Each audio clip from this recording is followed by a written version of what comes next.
Welcome, everybody. I'm Dawn Anderson Butcher with Life Sports here at The Ohio State University. Super excited to be here as part of our Coach Beyond efforts with the Ohio High School Athletic Association and school districts all across Ohio. And welcome to anybody that's outside of Ohio that's also here or listening. We're super excited today to be talking about how to motivate your athletes. Yay! And I have a fantastic panel. Hey, I am actually sort of co-doing this with Emily Nothnagel. She's a doctoral student here at Ohio State who's studying in sports social work and does a lot of great research. Say hi, Em. Um, and then Emily, are you going to are you ready to do the slides? Are they going to show? Yeah. Are they showing already or are we going to do that soon? Yeah. Okay.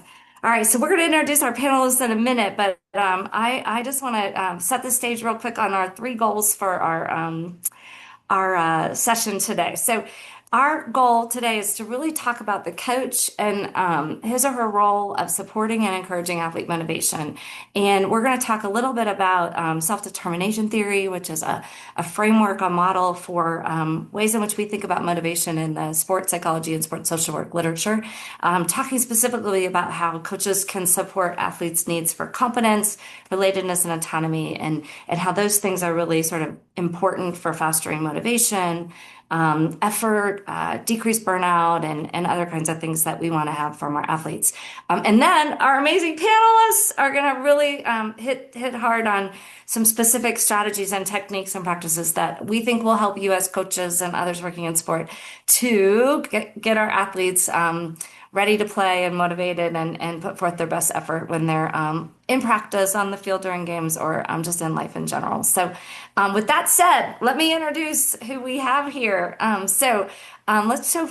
We've got three different panelists. I'm super excited. We've got Donald Anthony, our coach here of men's and women's fencing here at Ohio State. He also is the past USA fencing president and has a ton of international experience and a leader in the world in helping bring fencing more to the limelight, which has been really fun to see a lot lately. We actually do fencing too in our life sports program.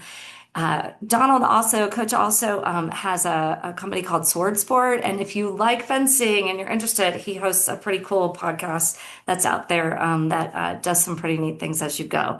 I'm going to let them talk a little bit too, and then we have from Illinois State University of Dr. Tony Amorose, and this is a longtime colleague of mine who is a sports psychology researcher, educator, and he has one of our scholars in the sports psychology area who has probably done some of the most research on self-determination theory, following athletes over the courses of seasons, really looking at high school and elite athletes and the kinds of things that coaches do to promote better engagement and satisfaction and reduce burnout. So psyched to have you, Tony. He's also a great partner to our Live Sports Initiative and helps with a lot of our research on the back end. So you probably have seen some of his papers out there too in the scholarly literature. So, and then last we have Jeni Ritter here with us, and super excited. And Jenny's been teaching me a lot about swimming, which is a sport that I have not so much expertise in. I almost drown every time I get in the water. But at any rate, she is a high school coach in Florida at Creekside High School. And by the way, they just, was it Jeni, you got third in the state this year, which is pretty exciting, and has almost all of your swimmers coming back next year. So super excited about what's next for your high school team. She is the assistant director of aquatics also at the University of North Florida, and little known fact is an All-American swimmer, breaststroke, right? Breaststroke this way. Yeah. And national champion in that space. So it's a national champion, and you're a honorable mention All-American, right? Is what when you were an athlete. I said it wrong. Okay, too many awards on this call to think of, but okay. So at any rate, super excited to be here. Thank you three for being here with us. Let me give a little bit of overview, and then we'll get down to get down in nitty gritty. So when we talk about a motivation in the literature, a lot of times we use what's called this theory of self-determination. So self-determination is like this, belief that you have your own decision making and you kind of have your own choices and the kinds of things that you want to do. And what we do is we oftentimes talk about three needs that people have. It could be athletes, it could be yourself, it could be whoever, anybody. But it's the need for the demonstrating of competence, right? The need for feeling a relatedness, and then the need for autonomy, right? So having some personal decision making, some voice and choice, some leadership. And so these three things, what we've been able to show in the literature, when coaches do them, when they create environmental contexts and coaching contexts that promote these three actions and also satisfy those basic needs that athletes have, we get things like improved motivation, we get increased effort, we get kids coming back for seasons after seasons. We get less stress, less burnout, and all kinds of really good outcomes for young people from their sport participation that in turn, right, keep kids in the game longer and excel performance. So just briefly, we put kind of the definitions here of those three constructs there, but the first being competence. So this is, your tactics, your techniques, your abilities, and really how athletes can feel this connection between their effort and their mastery in different achievement competence in different achievement domains. And then, as they develop that competence, they're more likely to take risks, handle more difficult situations, and then when they feel like they're pretty good at something, it makes them really excited to come back, right? So that's sort of the most obvious one that I think we talk about in sport because that's what coaches do on an everyday basis, instructing tactics, techniques, doing the X's and O's, trying to get athletes, the team, and the individuals performing at their best and improving over time, which then, allows for these great feelings of enjoyment and mastery and satisfaction. That second one, right, I think coaches are also pretty good at is around satisfying this need of relatedness. Now, this can be everything from the coach-athlete relationship. Will the kid, come to you for help if they need it? Do they trust you? Do they believe? Are you consistent? Do you show up for them on a regular basis? It can also be team dynamics and cohesion and sort of the belonging and tight network that exists within a team situation. And then it can be also peer, teammate to teammate kinds of supports that exist that then again allow for that satisfaction of relatedness to be met and again promotes more enjoyment and fun and more success in the sport. This last one of my past doctoral students who's now at the University of South Carolina did a really cool study where she interviewed coaches in the high school space and asked them about these three practices. And what she found is this autonomy is the one that most coaches have the hardest part with, right? Because we're kind of adult leaders and we want to tell kids what to do, how to do it. We know what we need to practice.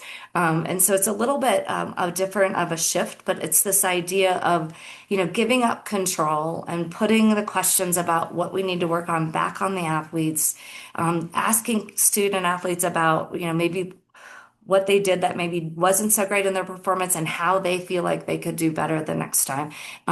We like to say this in the youth development arena is this idea of voice and choice. So we're giving kids a say, we're giving student athletes a say and also some choices in decision making in the way in which they approach their participation in sport and their involvement on your team. So those are the three things we're gonna hit on today. Tony, I'm sure you could define them a heck of a lot better than I just did, but I'm super excited to get down and talk a little bit more about this. So with that said, let's get to our panelists, Emily, and we're gonna start out with a fun question for my panelists, and I want to hear from you all. What motivated you to want to do this webinar with us from a self-determination perspective? Why are you here? How about it, Donald? Coach Anthony, let's hear it. Well, first of all, I'm a big fan of Dawn's, and anytime Oh. Dawn asks anything for me, I'm going to try to do it. The other part of it is that the topic is so critical. Motivation is it's such a balance between getting and figuring out what makes an athlete perform and being able to support that and participate in the motivation process. So I was excited about the topic area as well. Awesome. Yeah, and it's always a tweak, right? As coaches, it changes all the time based on an individual and environmental factors. And so I'm super glad and thank you for your feeling of your satisfied need of relatedness by participating Thank today. you. It's an honor. How about you, Jenny? Tell us your why and what gets you excited about being on our webinar. Sure. Well, you know the answer to this. Dawn is my mentor. And so when she introduced this theory to me back in the fall, and I was just starting my doctorate, I fell in love with it. I thought it's just a perfect way to break it down and really try and help, avoid the burnout, keep kids, athletes involved in the sport. And I just really liked the content. So it's been exciting to learn more. And, I'm hoping to learn some from this webinar too as we go through it. So I'm just happy to be here and a part of it. Awesome. Yeah. And so in some ways it's a little bit of confidence stuff too, right? Like learning a new sort of strategy or a new theory, something Right. that is allowing you to grow in your coaching and the way in which you support your student athletes and other people who work with them and coaches. So I love that. I love that. Yes. All right, Dr. Amorose.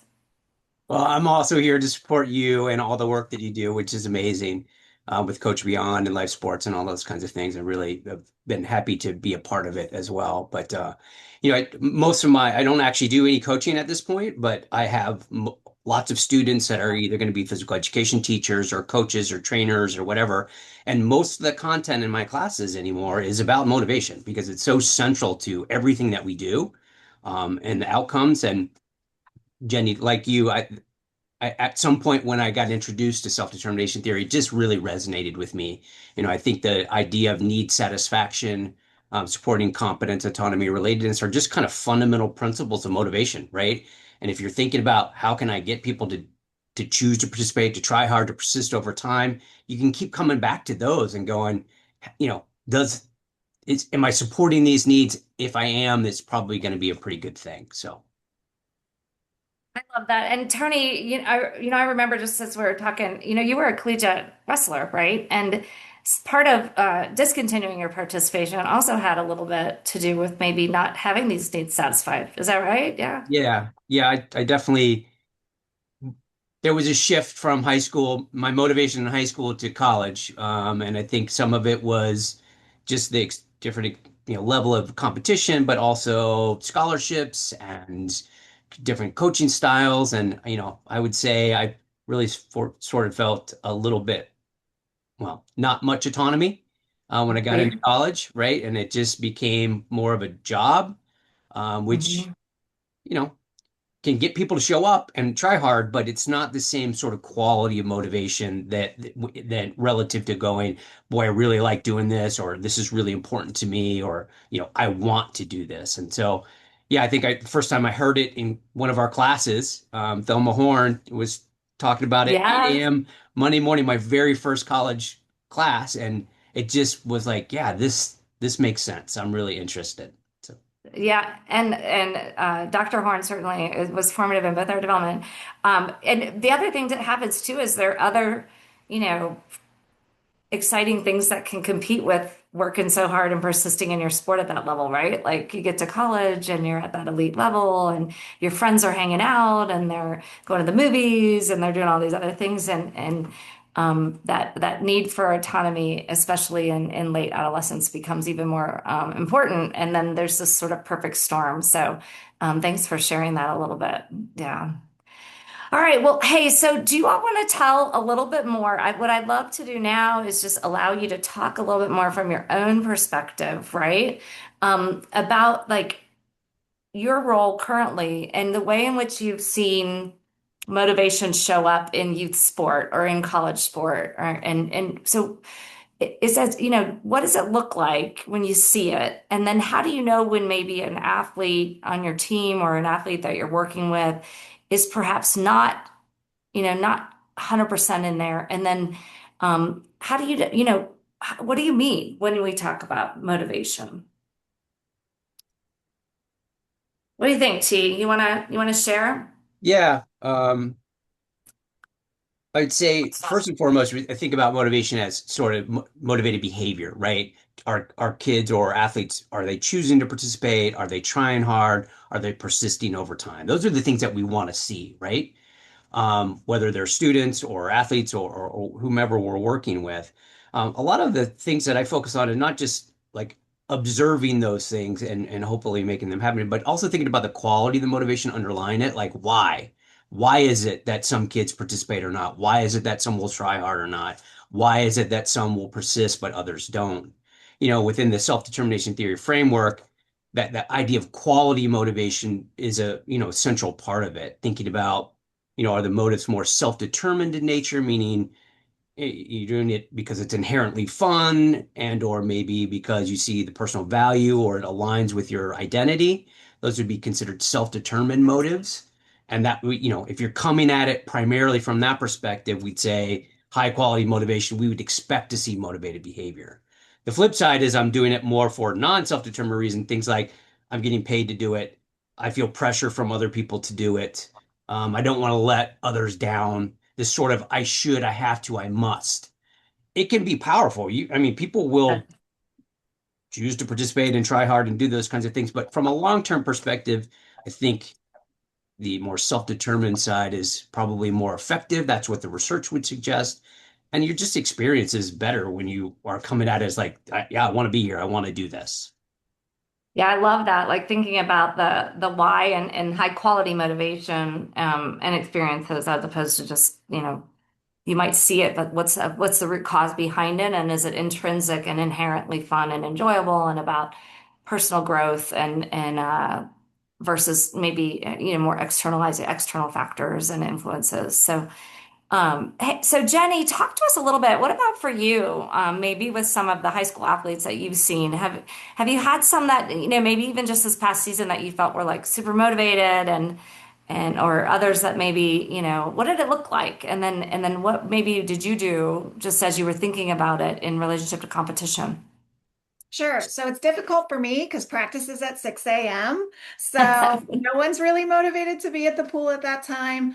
But I am so lucky. It was my first year coaching this team, and I inherited a great group of young ladies, excited about swimming, wanting to do well. Um, if someone's having an off day, they're grabbing them by the arm and helping them through that. So I've really had just a great experience this past year. But thinking about motivation, thinking about burnout, all those different factors that can come into play. Luckily, I got to avoid this year, not to say that that'll happen in the future, but just thinking about the efforts they're putting in. If they're trying, that makes me think, okay, you're motivated. Maybe it's motivated to hurry up and get out of practice so I can get ready for school. I mean, that motivation could be different depending on the circumstance, but just an effort level, a high effort level is a good way to show Right. motivation. And then also, I think especially with my girls, it's the support for one another. Like if someone's Right. just having an off day, they're motivating them when they need that motivation. They don't have it internally, they need it from a friend or a teammate. So, Yeah, and sometimes that social identity can be a really big factor for adolescent girls. I also think swimming is interesting because you're year round, right? Like they're doing high school, but then as soon as the high school season was over, I know you had, athletes that were in the pool like 2 weeks later for yeah. their club team, Yep. and just sort of that whole year round tapering and then, motivating and getting ready for which Yeah. competitions, how it can be a lot for athletes to have to manage over the course of not just a season, and coaches have to manage over a season, but, season to season. And then in some of our specialized sports, this year round efforts. It's Yep. difficult. Yeah. All right, Coach Anthony, how about you? What does it look like at the collegiate level or even at the international level, right? And So, in many ways, similar to what you were saying about Jenny, fencing tends to go year round. And then you also have different levels of athletes, within, and it's a dual gender program. I think to Tony's point, it's really understanding their why. You have, a number of athletes that the why is that they just wanted to be part of a fencing program. I've got other athletes who are elite. They're trying to make their Olympic teams. They're trying to make a, national travel team.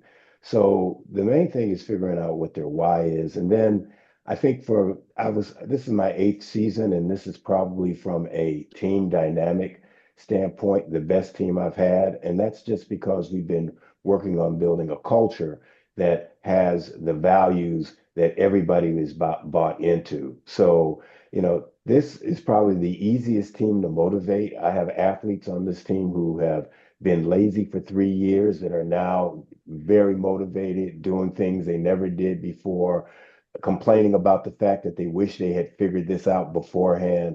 But Huh. it's really that why and getting that culture engaged and then meeting each other. Because I have some athletes, they will never go to an Olympics. That's not even it's not their goal and it's not even feasible, but they're still motivated because they want to be about something that's not just about them. And that's what gets the team's dynamic. Yeah, so really sort of understanding the why and individualizing it for each athlete, but then how do you create that, connectedness, that common culture and the common values that then bring together a team, that create the expectations and sort of hold each other accountable in these achievement contexts of practice and performance. So, um, real quick, I have That's one more been the question. hardest thing. Yeah, what do you mean? Tell me more. Just getting, I mean, you have athletes that are motivated, but getting them to be motivated within the context of that culture and that values, especially the elite athletes that are only because we're individual team sports. So you get individuals who are in it only for the individual side of it, and it's a combination of being able to have both of those. Yeah, and tricky balance for a coach, right? As you're working with individual goals like, hey, making your national team, but then or going to the Olympics, right? Versus, hey, what are we going to do here with our Big Ten championship as a team, right? When we get people in all the different events competing and showing up and collectively working together towards that goal of winning that, right? I've heard you talk about that before. Yep. Yeah, yeah. Hey, so before we go on to more strategies, I do want to just call out one other thing too that I do think too, as we're talking about motivation of athletes here in more traditional sports settings, right? But I did want to just before we switch to sort of how to do it, I did want to just call note really quickly to how important motivation is just for, young people in general today in that, we really are seeing, from a public health perspective, a lot of social isolation and sort of disengagement. Even think about like attendance at school is at its all-time low, right? And even when kids are coming to school, some of our educators are talking about like the kids are there, but they're not really like engaged in learning and thinking and reflecting. And so, it is something like we talk about self-determination and we talk about relatedness and competence and what does motivation look like, but these same kinds of things hold true too in other achievement contexts, right? And so, even in our life sports programs, we're always trying to figure out how we use these three techniques to get kids motivated to come to life sports every year, year after year. We just had a clinic on Saturday and it was like, okay, how do we get parents motivated so that they're bringing their kids to the clinic, right? On a freezing below, zero below, 10 below wind chill factor. And so these same kinds of strategies that we're going to talk about next can have a lot to do with not just elite performance and performance on the field and in sport, but also in general life. And I always like to say is like my favorite places where I like to be is where I feel relatedness, like where I feel connected to the people that I'm around or where I feel confident, right? And in situations where I don't feel like I have the skills, sometimes it's anxiety producing and I am not so excited to go there, right? And be in those places. And then the other thing too is like when administrators and at the university or in my college tell me what to do, you all know it drives me nuts, right? And so I want autonomy too. And so I do think these principles are a little bit more, are a lot more generalizable to different settings with kids and with adults and also with ourselves. So, and parents out there, think about it too with your children. Okay. All right, so here we go. We're going to transition now, and we're going to move now specifically to the three needs, and we're going to spend a little bit of time unpacking each one of them. Does that sound okay, panelists? Yeah. Okay. Mhm. So what I really want to do is have you talk about you know, each one of them and how. So we want our coaches that are on the webinar today to walk away with like the strategies for how they would satisfy an athlete's needs for confidence, right? Or how they would do a better job of building relatedness and connection and belonging. So get real practical here with me, and lots of examples are super helpful. So, okay, we're going to start with the easiest one, right? Which is confidence, because this is the one that when we think about sport, it's like, I'm a coach. I teach the tactics and the techniques. I do the X's and O's. So let's talk about how coaches build confidence and how, what does good coaching look like that really, allows kids to feel great in these settings that might be highly competitive. Um, I'll take it, at least the Okay. first part.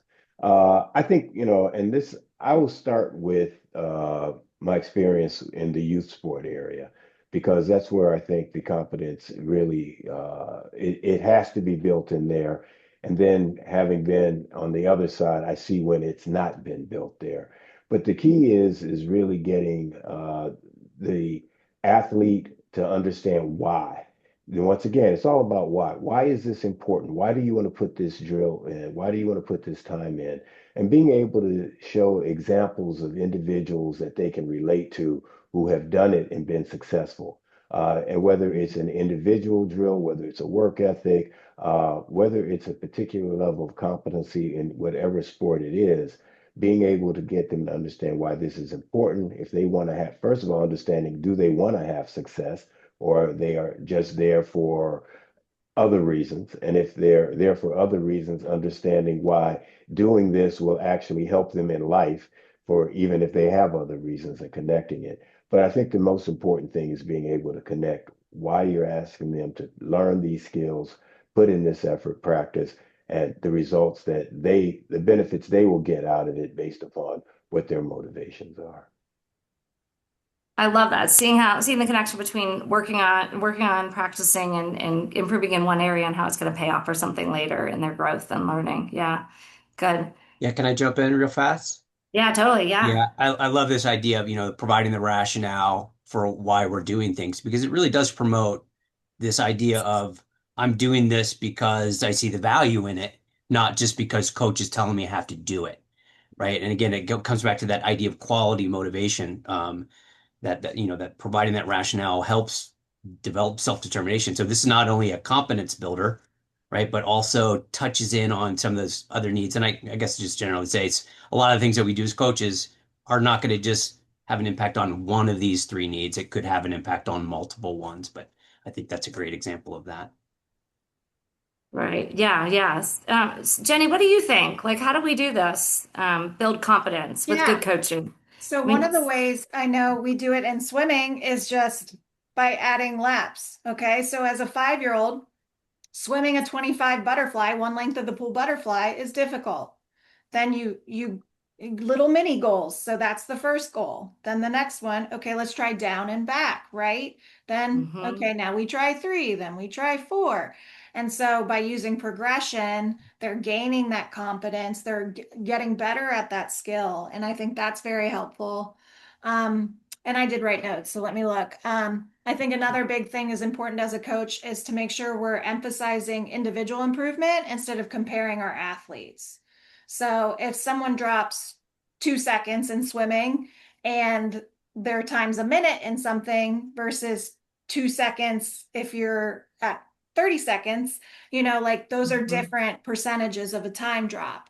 So instead of just saying, well, they dropped 2 seconds, you need to drop 2 seconds. We could go into percentages and, do a little math and all of that. So it's just important to make sure we're providing specific feedback and we're not doing the comparison and all of that because that's a very easy way to deter young athletes from staying in a sport by comparing them to others or their siblings or LeBron James, whoever it is, right?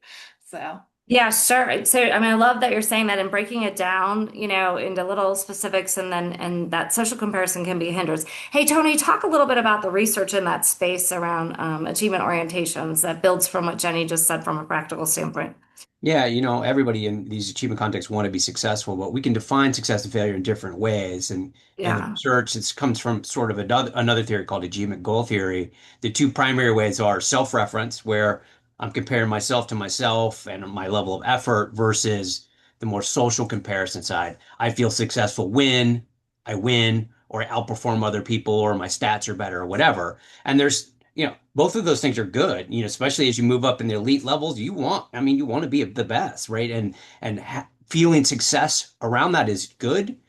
But what we see is that there's a real risk if that's the only way you can feel successful, or the primary way you feel successful. I mean, there's only one person that's the best in the world, and it's probably not you. And if it is you, it's probably not for very long, right? And so this idea of, hey, I want to focus on myself, and I build this sort of, I'm going to feel competent when I'm improving, I'm meeting goals that I've set, or my coach and I have set together. That's going to be a little bit more stable sense of self, as we're moving forward. So, Yeah, it's like how Jenny said, like one lap, do one lap and then two laps, and you're not everybody's going to be LeBron, right? It's funny. We were out the other night, and one of our doctoral students, Sly Worthy, who's been a football coach, I just pulled this up because I love this quote that he had, and he said, "Winning is the product of getting better." That like, winning is the product of getting better. And, he was talking about how he was coaching up in the Cleveland area, and he took over a team that hadn't won a game. And then like the next year they, sort of turned around and were over 500. But he's like, literally, it's just, I kept telling them, winning is the product of getting better. And you just need to get better individually and as a team and collectively, right? So we got to practice, right? And we got to build our confidence. So it was fun to see him say that. What else? Anything else about competence? Like how coaches can build competence and, be better at teaching instructions, focus on mastery, small goals, right? Continuing to help them feel that achievement orientation as they work hard and persist, and then have that great feeling of success when they master, tricks and things that they've been trying to learn over time, right? And then putting them to test in real competitive situations in games. Yeah. I think it's important, what Tony was saying as far as having your success based upon the goals that you set for yourself and the expectations that you have for yourself. When, you said you'll be the best, Jenny was saying, the LeBron James. We have an athlete in fencing, Aaron Salagi. He's won three Olympic gold medals, but he had never won a world championship, which means he's been great for, three times in 12 years, the best. But how do you keep motivated to continue to be perfecting your art, perfecting your craft, getting better at your skills and your competitive level if that's the only motivation that you have? It's easy to lose that. So I really think it's important that, that athlete and a team, they set what their goals are, and then they measure themselves upon, as you just say, the getting better side of it. Yeah, I love that. Right. And by the way, yeah, there's only one state champion, like somebody, everyone else is lost. Right. So, that's interesting to think about, like winning the Olympics and not the worlds, and maybe the disappointment, but really it's huge achievement, right? And trying to figure out individually what your goals are. Yeah. Thank you for sharing that, Coach. Okay. All right. So let's move on to the next one. And those of you that know me know that I am love this one, building relatedness, connections, fostering the need for a sense of belonging and attachment.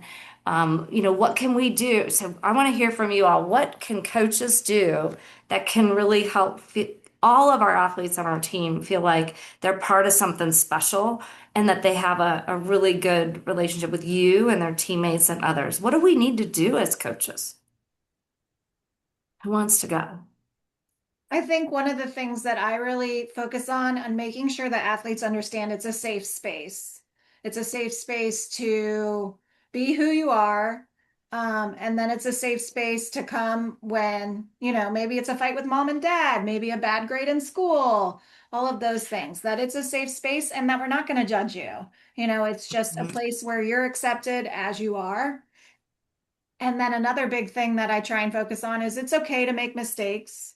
We all do. They've seen me make mistakes. We're human and, we all have bad days and that's okay. So just kind of, making sure that they understand I'm their ally and I'm there to support them, not only with their swimming endeavors, but if it's talking with a teacher, trying to talk out an issue with mom or dad. So those are things I do. Another big thing I try and do is talk with each athlete at least every practice about something non-swimming related. So they know that I know they're more than just a swimmer.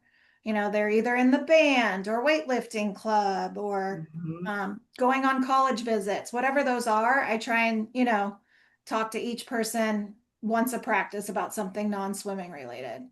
That's amazing. That's awesome, right? And so, do they answer you usually? Like, are they Most of like, the time, yeah, I don't get too many blow-offs. well, because they probably have a lot of adults in their lives that don't ask, right? Like those Yeah. kinds of things. So I think that's awesome. I love that, right? Getting to know them. And this thing about safe space, is like making it safe to make mistakes, but to take risks, because that's also when you learn and develop competence, right? Like if you take a risk and push yourself, beyond your past performance, then that's when, you maybe fail, but you get information about what you need to tweak and get better to then grow and develop as an athlete. So it kind of weaves in, like Tony said, with confidence again. So, Right. great examples, Jenny. Thank you. Thank you so much. Those are awesome. Yeah.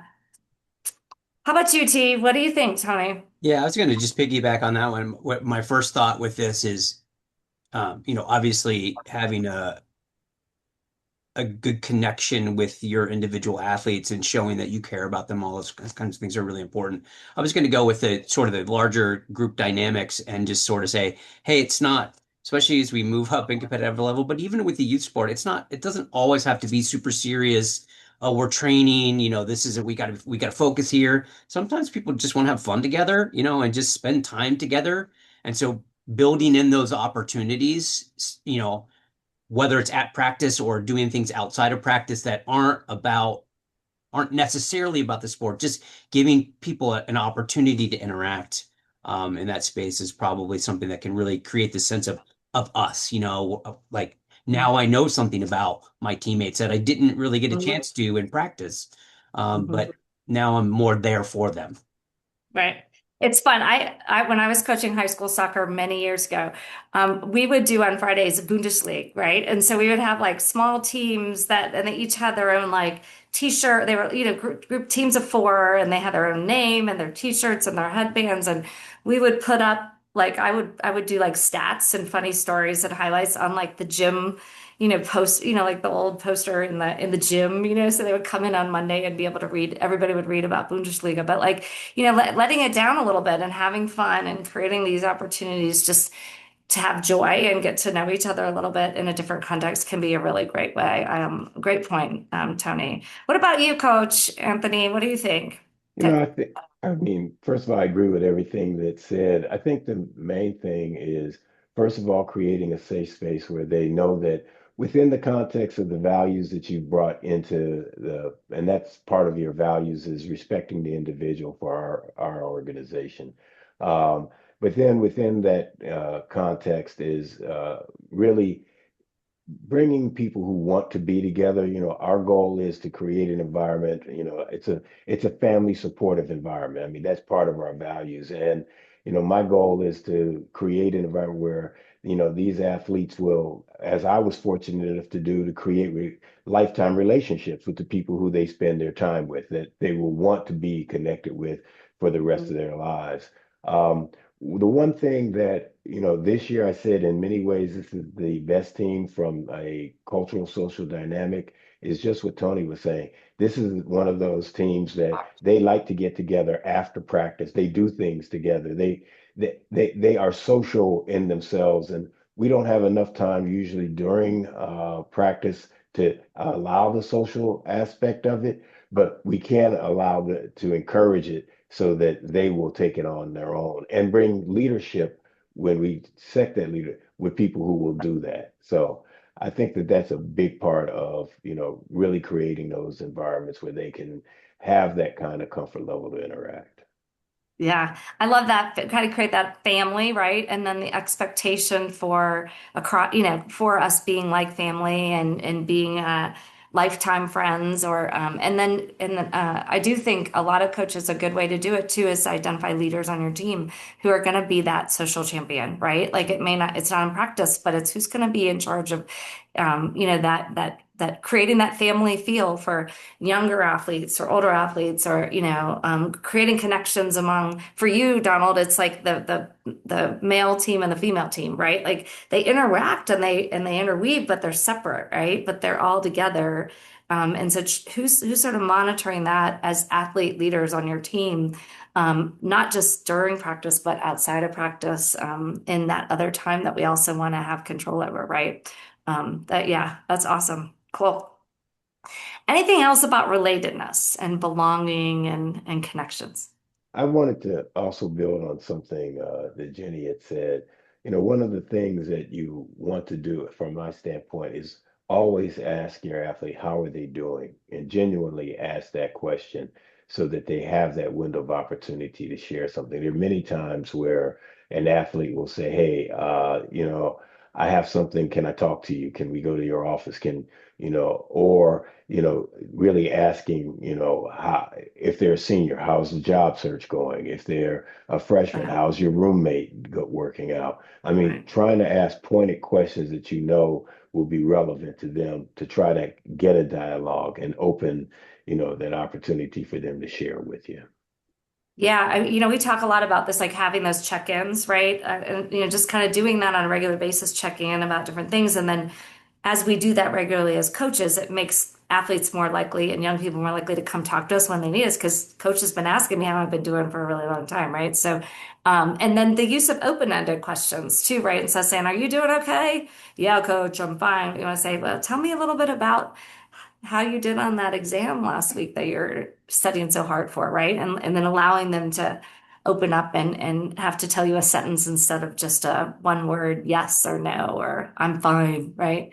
I think those are great ways. So, all right, let's move here to the third one, because this also is the most challenging. This is, and I don't want to say the most challenging, but the one that we sometimes see a lot of. I mean, Tony, to your point earlier, part of why maybe I think for me too, right, was feeling controlled and not having a lot of say over my time or what I was working on, and my independence, right, and my own sort of desire for more autonomy when others were sort of trying to take it away at that collegiate level. So let's talk about this one. So autonomy. I'm going to start. Tony, define it in the lens of the research on autonomy supportive coaching behaviors first, and then let's unpack it from there. Can you start for us?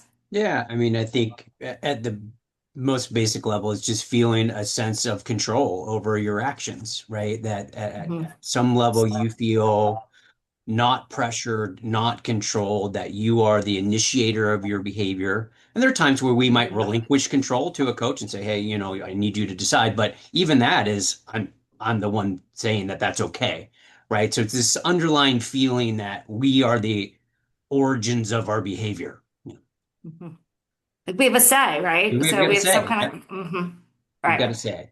Okay, so how do we as coaches, when sometimes the coach really has the say, right? um, how do we do it? How do we balance that, right? The coach has the role of the coach, who really is the engineer and orchestra, the conductor behind the masterpiece, right? How do we do this? Well, one thing I'd jump in to say right off the bat is that it, it coming from this perspective, we're certainly not saying, yeah, just let the athletes do whatever they want or let them work on whatever way. There has to be a good structure, right? It's providing choices and control within certain limits, right? And so when you say the coach is the one that's deciding and orchestrating these things, they're the one setting up the structure and the limits. But to the extent that we can allow athletes to have some decision making, to have some show initiative within that structure that I've created as a coach. So the simple example is like, okay, at this point in practice, we're going to do conditioning. Do you want to do this or this? I mean, I'm giving them a choice. I'm still, as a coach, getting Mm-hmm. what we need to work on done, right? But it's Mm-hmm. just a simple little thing that allows the athlete some sense of control. So, Yeah, I love that. Like, you're gonna do ladders, you're gonna run around the soccer field, right? Like, yeah, I remember. Right. So other ideas. So how else can they do it? So within coaches create the structure, keep, have the parameters, but then what can we do within that? Like when we're in a practice, that gives autonomy outside of just choice for drills or whatever. I've had the real challenge with that, especially with some of my elite athletes. I'm thinking of one in particular. Uh, He came in as a freshman, won the NCAAs, and just a unique individual, marched to his own drum, plays music, all of those things. And he has a lot of challenge with structure at times. But what I was, because he wants to do it his way. But so what I was able to do was say, okay, the team is going to do this. Yes, during that period of time where they're going through the normal structure, yes, you can do your warm up. You can do, I mean, creating those windows of opportunity where they can do the things that are most, especially if they bring it to you, where they can do those things. Mhm. And it makes a difference because once they realize that you are negotiable, they will come to you and say, "Hey, this is important to me. How can we work this out?" But it's really having that structure, but being with, as Tony just said, negotiable within the areas that you can be negotiable within the structure. Yeah, and then also having the safe space, right? That, and the opportunity for the interaction that they'll come to you. Yeah, like you said earlier, under relatedness. Yeah. How about you, Jenny? What are you doing around this in your coaching? Yeah. So one of the things I was thinking about as everyone was speaking was how different today's youth is compared to when we were kids, right? So I think one thing that's really important is knowing the why from the coach. Why are we doing this drill? Why aren't we doing that? Why? So even by just having that dialogue with the athletes, that helps. For me, I just felt like there was a lot of shut up and swim, do what I Mhm. say, shut up and do it, right? In any of our sports. So just they need to understand and they aren't going to react to that authoritative, it's my way or the highway. They have to feel some sense of control and we can't dictate that. So, So sometimes instead of just saying like do this, telling talking to them about why this is important, right, what this is, how this is going to help our team or you individually with your right, performance, and then going back to what Donald to then at that point negotiating, sort of what that might look like as you pull it right. together. I love that. Yeah. What else? Any last strategies for autonomy support? I was going to jump in with one, that I think are pretty reasonable for coaches to do. I know we ask coaches to do all kinds of things, but goals came up earlier and thinking about how do we set goals. Certainly we can have team related goals, but even within a team context, we can, share that in that decision making. Hey, what do you all think we should be striving for, whatever. But then really individually as well. I mean, this is a place where every kid's going to be different or every athlete's going to need to work on different things. And so working with them to make those decisions and have them be a part of that. And I know this gets Mhm. easier as we move up in competitive level and they have more self-awareness and whatever, but still we can, there's probably ways in which we can provide them with some opportunities to feel like they're in control Yeah. of their actions. Yeah. Yeah, and goal setting can be a really nice way to foster independence, right? Especially like, what are your goals, right? What would you like to, to do? So, okay, I have one more question, but before I go, I want to call out to participants. If you have any questions, please put them in the chat, and we'll tee those up after I ask this last one of our panelists. I'm really curious about as a coach, when you've just had a really hard time getting an athlete motivated, right? I mean, and it sounds weird because you're not the one that motivates, but it's really the athlete that has to owns the motivation, right? But have there been situations where you've had an athlete that's just been, not, trying really hard, not persisting, giving up at times, feeling thwarted, and what can we do in those times that can help them, get back in the game? Have you had any examples that maybe Oh, yeah. you've been able to do that? Yeah. Um, I'll take it, one of our athletes, high level competitor, she would just stress herself out at every NCAA championship and really come back depressed and unmotivated. Well, I won't say the first one she did well as a freshman, then 2 years.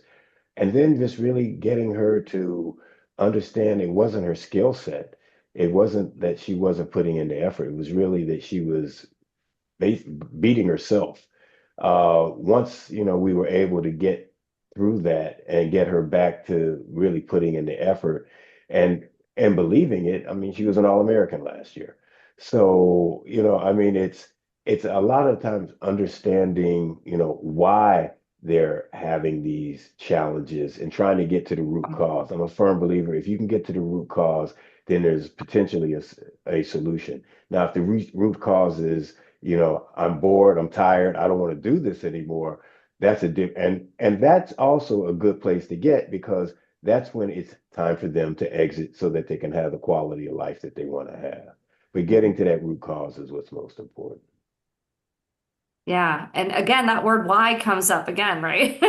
Is it Over throughout? and over again. Yeah. Any other thoughts from the panel? All right, Emily, do we have any questions? I know that you're monitoring the chat and you might have a question or two and uh Yeah, sorry, it took me a minute to get my microphone back on. I do have a quick question about, we talked about motivating those athletes that are kind of struggling to really get to that next level right here. But what about when working with those really elite athletes? How do you help them stay really motivated? Maybe they're reaching this level of success so frequently or not. like when it's easy, are you asking like when it's easy and it's just Yeah, like when it's they're easy yeah. and they've got this Mm. next big challenge, how do we keep them motivated that maybe they've been doing so well for so long and now they've got a real obstacle in their way? How do you help them? I think that's for all levels for anyone who wants to Yeah, change. and maybe they haven't had a lot of experience dealing with the adversity, right? We know that when like kids go like from their high school or their club teams and they end up at the collegiate level or that it can be very disheartening because they're not the star anymore. They're now amongst all the stars from all over the country, Yeah, what do you do there? That's a great question. From my standpoint, it's first of all helping them to understand, how they got to where they are, what are their strengths and what are their weaknesses. Because usually what's happened is that they've gotten their success either because they were a better athlete than everybody that they were around, they were more motivated than anybody else. And usually when they're not getting that success, it's either a question of motivation, skill set or now no longer being, physically or dominant. So if you can get them to understand why they're not performing, then you can figure out a plan for how they can reclaim that, especially if they're still motivated to want to be the best of the best. And that's really where the coaching and the planning and putting realistic expectations of what is the work that it's going to take for you to reclaim, that high level of achievement that you're used to. Breaking it down for them, yeah. Mhm. Any other thoughts? Yeah. All right. Well, so the only other question that I had was around individualization. Like especially so I always coach team sports, right? And I played team sports. And I think about my teammates growing up and different teams that I was on and it's hard because you're coaching a team of 17, 18 athletes and each of them are there for a different reason. Especially for me, I always coach, mostly at the higher level girls sports, um, it is really hard to help build the motivation at the same time across the team and create the context that lets all of them thrive and feel that really commitment, that we want to have. How do we do that as coaches? It's a line, it's a it's a big job. I think the team is contagious, right? So it's kind of like I came from the high school team, the commitment was contagious. So I didn't have that issue, but I have been a part of a team or teams where I've coached and it's the other way. It's that negative behavior, lack of trying, lack of trust, not being good teammates. So it's Hmm. contagious. So you Hmm. just have to get the ball rolling in the right direction. And then I hope, that the team kind of helps each other pull through. And create kind of that common culture and values Right. and high And expectations that's for each what, other. And once you have that, they're holding each other a little bit more accountable in addition to what you might be doing individually with right. athletes. Yeah, that kind of goes back to what we were saying earlier. I love that. I love that. Any other Yeah, thoughts on? Yeah. what Yeah. Jenny just described, many different teams and environments that I had. And as I said, this is the best for dealing with all of those things, especially when you're dealing with individual team sports. I think the real key is getting that buy-in and getting them to want to be the type of team that they want to be part of. When you get that part in place, then they're highly motivated and they're highly motivated to keep their team together. And then that's where that accountability really sets in. So yeah, Jenny, you're spot on there. It can be toxic or it can be really, really good. And in some ways, that's that relatedness need, right? Like that's that middle strategy, right? Because it's the contagion, the buy-in, the commitment, right? The expectations, the team, having it be, we've got to be part of it. We all have to get on the same page for it. So awesome. All right. So let me try to summarize a little bit and then we'll get to our wrap up. But first of all, thank you all of you for such great wisdom in relationship to how do we motivate our athletes and right, like, so what does motivation look like? I mean, it's this idea of like choosing, right, to be here, right, choosing to be here and show up and try your best, try really hard.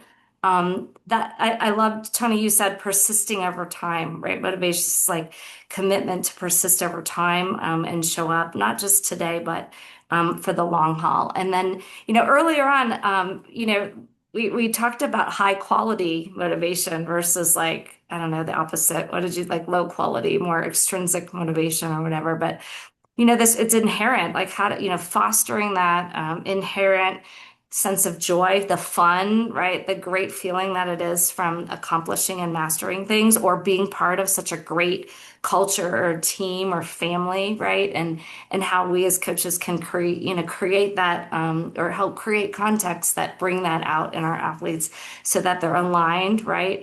Really specifically with their own personal values and also the team values. And then, opposite of that is these controlling things like maybe being paid or feeling it's your job, right? Or having to do what other people say all the time. And again, what we want to find is that high quality motivation.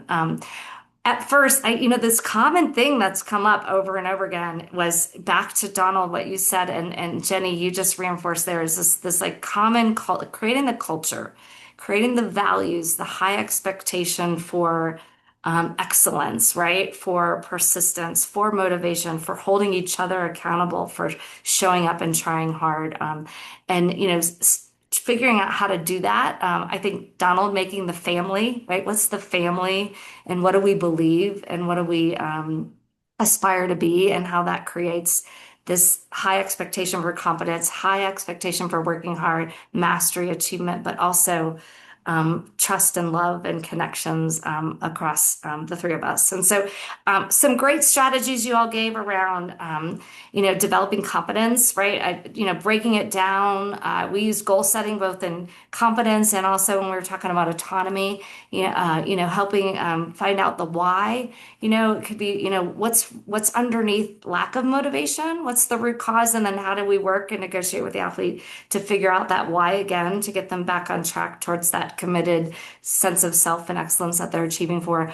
But then, the why of, just sort of understanding, what is it that's their purpose and what can we tackle from an individual perspective as we think through our coaching practices and sort of moving them forward, especially in relationship to autonomy, right? So if we understand their why, we're better able to sort of sit down, negotiate with them, give them a little bit of autonomy and control in relationship to the why, but then help them understand better why and when we're doing what we're doing so that they understand and can get on board with that tactic that's happening in relationship to them. And then my final one, this relatedness, like I really think is super, super important. I love the idea too of, how we can do that within the team, but then how can we create that sense of identity, social identity, identity as an athlete, identity as a person of excellence, right? That approaches life and living and their sport in that whole way. And I think that can be incredibly motivating as well. So anything I missed that I didn't wrap up? Tony, last words? What do you like? If you had one sentence, let's do this. This will be fun. You get one sentence to say that you think is the most important take home around motivating your athletes. What would it be? I know I didn't tell you you were going to do it. Who's got it? One sentence. You can get a couple. What would it be? All right, coach. Creating a culture of excellence and understanding. And understanding. Good. Okay. All right, Jeni, you got it, coach? I think just being open and supportive to all our athletes. Yeah, everyone on your team, right? Being open, supportive, creating that safe space that you talked about earlier, right? And opening it up for relationships, asking them about what's going on in their lives. And yeah, I love that. Yep, good.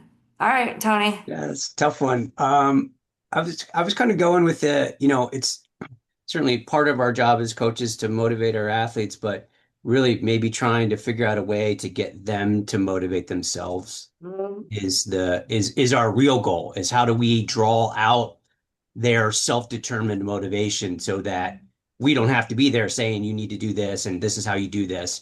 We want them to take the initiative and seek out those kinds of things. And so it's drawing out as our role is to draw out their self-motivation.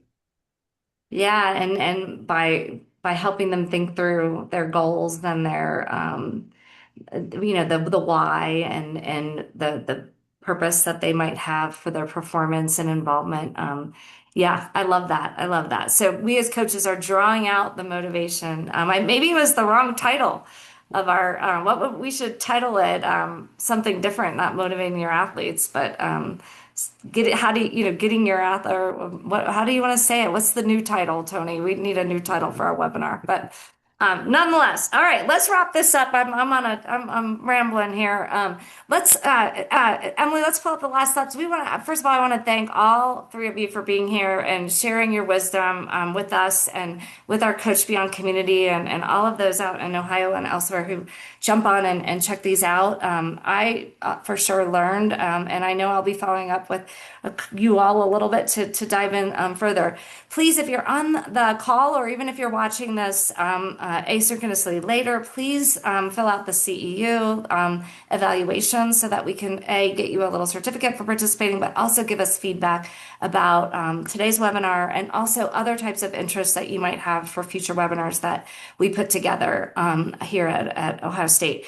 I did want to mention we are organizing another motivation related webinar coming up in a couple weeks, 2 or 3 weeks. And our goal is to have some recent state champion student athletes on a panel. So in a couple weeks, keep your eyes out for our next webinar where we're going to have some state champions from different sports on our panel, and they are going to be talking about what their coaches do or what they would like their coaches do to help them feel more supported and also develop their confidence more and also help them be the best that they can be on and off the field. So with that said, here's our website. You can get more information and also access to past webinars that we've done at Coach Beyond.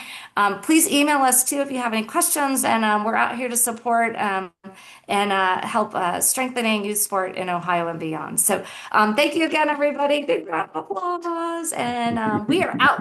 All right. Thank you. Thanks.